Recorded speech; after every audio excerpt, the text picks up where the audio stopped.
Hi there, Scott ROCKFILE back with another podcast review. Going to be talking about Season 1 of the new thriller, The Rig.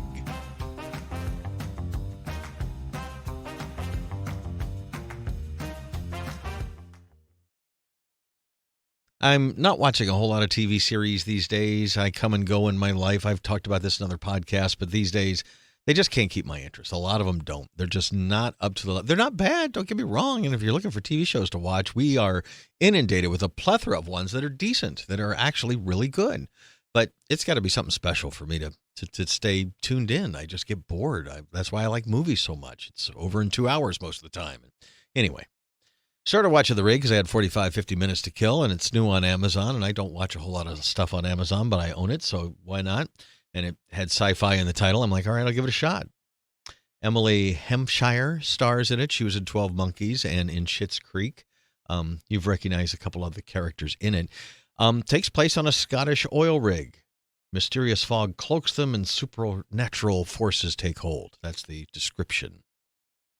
It's about 67% on Rotten Tomatoes. Google users about 84% like it. I got to say, I watched the first episode when it was over. Went, you know what? Let's watch the second episode. I'm into the mystery. And the series is only 6 episodes, and hopefully it does get a second one because it's not over. Spoiler alert. But you do know at least enough to get you to a second season or have a decent resolve by the end of this one. It's not, there's some huge dangling threads open for a second season. But anyway, I thought the acting was on par. Emily Hampshire is she's a great talent, but I don't know if she was right for this role. She was very good in it, I thought. But she's still that very quirky character she is sometimes, and she was supposed to be more of a straight-laced person. I don't know. I thought she did a good job, but I don't know if she was right for the role. Maybe not. Everybody else, great. Lane Glenn, who plays Magnus, the captains, commanders, whatever, of the rig, he's really good. Like some of the other characters, too. Owen Teal is in it, and he plays great at being the thorn in the paw kind of guy that's always the hard one to deal with. Anyway. No spoilers here, because honestly, with only 6 episodes, each less than an hour, there's really not a whole lot to talk about that wouldn't give things away. Let's just say if you're into a kind of alien or thing type of, not as far as the creature goes, but as far as a group of people stuck somewhere and dealing with it in the boilerhead type situations that pop up. If you're into that kind of story, this is a pretty good one. If you're into some kind of mystery shows like Lost or something like that, there's a good mystery that drives you through the 6 episodes and would keep you watching beyond. There's some logic to it. It's sci-fi light. It's mystery light. It's show light. It's not supposed to be Westworld or even The Peripheral. But it is a good mystery, intelligently told, and definitely worth watching, at least for 6 episodes. I hope it does get a second season. Takes place in Scotland on a remote Scottish oil well. You have a lot of Scottish actors and other people. There's a few accents, but nothing terrible, nothing that's hard to get through. I actually enjoyed a change of scenery from these usual shows. It's not an American place or something else.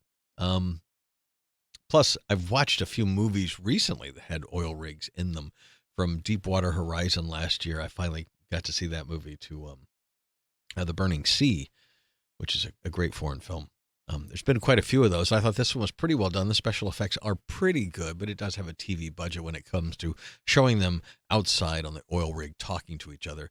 Sometimes it looks like blue screen, sometimes it looks real, or green screen, I guess. But the special effects, as far as some of the other things concerned, the underwater stuff, they've got ROVs that have to look at, the mechanisms that work beneath an oil rig and that kind of thing. I found it interesting. It stretched to a certain extent the TV isms of, if they don't hurry up and do something, I'm going to get bored, and they seem to ride that line, because as soon as that would pop in my head, something would happen that would, okay, I'm back into it all of a sudden. And it takes a good showrunner to do that with modern TV shows. Some of them, it's a slow burn to the last second of the episode, or 2 episodes or 3 episodes in to build up that tension. And I'm like, hey, you're not going to keep my attention through that much time. This show continues to drop the Easter eggs and drop the hints as it goes often enough to keep me intrigued. Someone who is, iffy on the whole television thing these days. So I found it quite compelling to watch and quite compelling to finished it actually very quickly. Unusual for me because I don't binge stuff either. So you might want to check it out. If you're into some light sci-fi and some light thriller horror territory, some light Boilermaker situations of people stuck in a hot-headed situation, The Rig is a decent watch for 6 episodes. And hopefully Amazon picks up a second season. It would be interesting to see what happens next. Scott Hamilton, I'm ROCKFILE. I hope you have a fantastic day. Thank you for listening. Check my links below and stay tuned for more.